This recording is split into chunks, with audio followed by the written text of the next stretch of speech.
Ever had a soufflé that sank like a sad balloon? Well, let's fix that. While your oven is preheating to 190 degrees, go ahead and generously butter 6 ramekins. Dust them with sugar so the soufflé has something to grip as it rises. Now repeat the same process with a veil of cocoa powder for even more flavor and structure.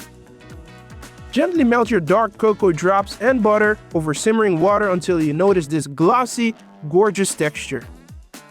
In another bowl, whisk together 2 egg yolks, flour, a spoonful of cocoa powder, milk, vanilla, and salt. Stir that into the melted chocolate to form your delicious bittersweet soufflé base. Add the third egg yolk to the mixture as well. In a clean bowl, beat your egg whites until nice and foamy, and then add the sugar gradually until soft, glossy peaks form. You want them nice and firm. Fold 1/3 of the egg whites into the chocolate base to lighten it. Then gently fold in the rest. Keeping it cloud-like and airy is the key. Spoon the mixture into ramekins, level the tops, and run your thumb around the edge. This little trick helps them rise evenly, making you look like a pro.